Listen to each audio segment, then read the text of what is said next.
And just get your name and title first. Sure. My name is Johnathan Coulman. I'm Executive Director of the Algoma Workforce Investment Corporation. Johnathan, you made a presentation to council tonight with regards to the unemployment or employment situation in Sault Ste. Marie. Where are we sitting at? Because as you described it, we're kind of in a cycle of sorts. Yes. Well, according to the Labor Force Survey data, our unemployment and employment rates are at basically near historical lows. So what that means is, basically we're in a down cycle of employment. The unemployment rate is 12.2% according to the Labor Force Survey. So tonight I was just talking about how they arrive at that number, and if you can believe that actual number, because there's sometimes questions about its accuracy.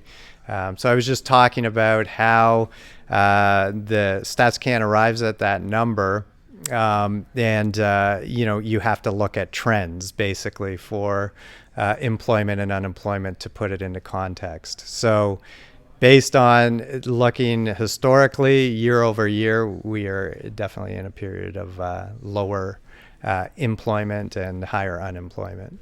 The number that was discussed quite a bit was 12.2%. And I guess what are some of the factors of that? Is it because of seasonal employment here, given the sort of the climate in this area?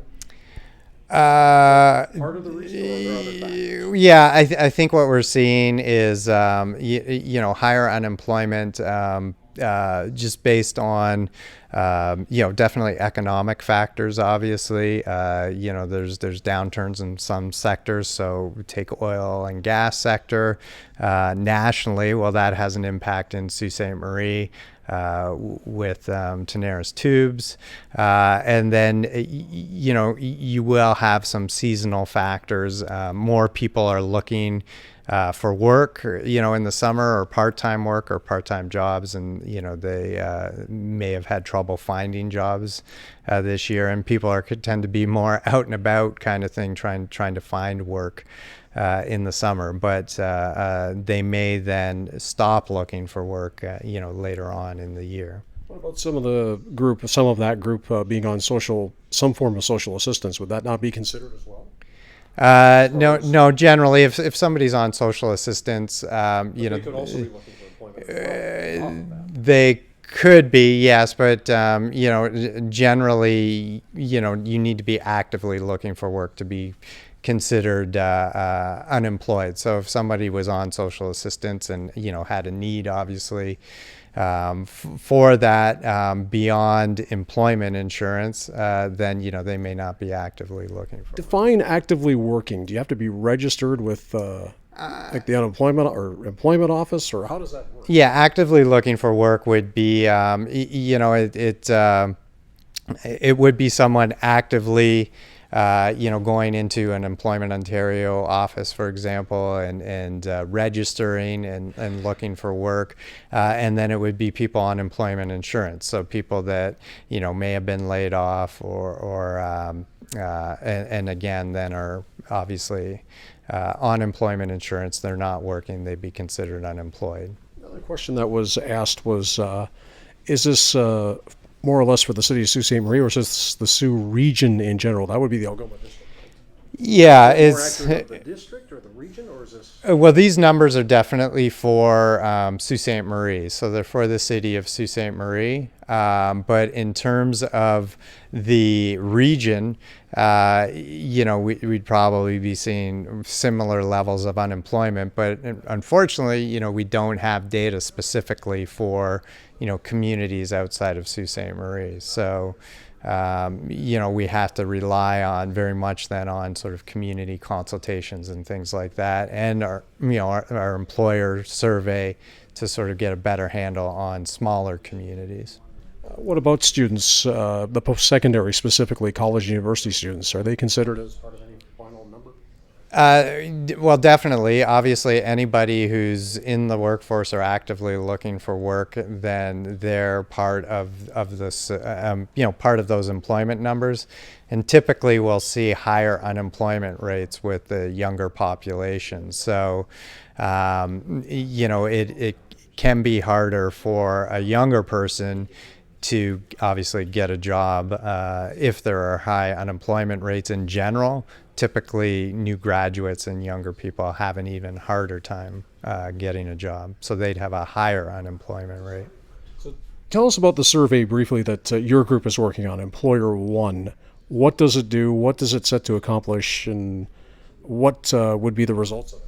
So the Employer One survey is basically a survey for area employers to try to get a handle on their local workforce numbers, and then also look at whether they're having any issues with finding people or with their existing workforce in terms of training or skills and that sort of thing. So the survey itself will help us identify the needs of local employers, but then also look at things in terms of whether companies have been hiring, whether they've experienced separations, and whether they plan to hire, so that we can sort of paint a picture for Sault Ste. Marie and also for the District of Algoma of how things look locally. So to fill in a lot of the gaps in information that we don't get from the labor force survey. You mentioned that the survey is underway. When do you expect to have it completed, and when will we know more about it? So we want to get as many employers as possible to fill out the survey. It's available on our website at awic.ca, so awic.ca. And we're going to finish collecting data in October, and then we'll have a report later on in the year, a full report of the results.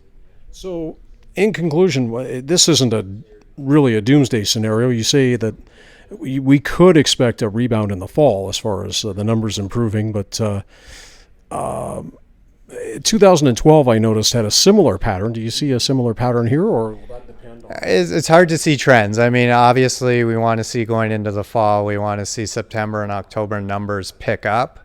But again, when you look at recoveries, and you mentioned 2012, it really took, almost a year and a half to get back to those employment levels. So, I mean, I always think, what's the harm in working on it? Obviously we need to look at solutions, and Are we looking at worry or cautious optimism? Or I don't know. I mean, I wouldn't say worry, but it's something that needs to be addressed, and it's we can't just rely on it to sort of fix itself on its own. It's something that needs to be looked at, kind of across the board. Well, you made your presentation to council. What do you hope they do, if anything, or what can be done? Councillor Butland mentioned, looking at maybe a larger solution for gathering local data. So part of that would be the outcome of that, depending on how that plays out, would be great, because the more data we have locally, the better for us to kind of understand what we're dealing with and look at issues. But then, I mean, employment and unemployment, and there's so many factors included in it, economic development, that sort of thing. So, obviously, we just want council to keep it top of mind, when they're considering anything that comes across their plates. Employment is is obviously one of the most important things, I'm sure, that they need to look at for the community. And then also attracting people to the community. What are your feelings about the idea of more people immigrating here, for lack of a better term? Would that help? Well, yeah, it seems counterintuitive, but I know we're talking about unemployment right now and a high unemployment rate. But again, the unemployment rate and employment rates tend to go through cycles. But I think longer term, we're going to be looking at an aging workforce, and we're going to see more people leaving the workforce that are available to replace those people that end up leaving the workforce. So I think immigration, and also obviously important, the other part of that is retention of our youth, are two very important issues.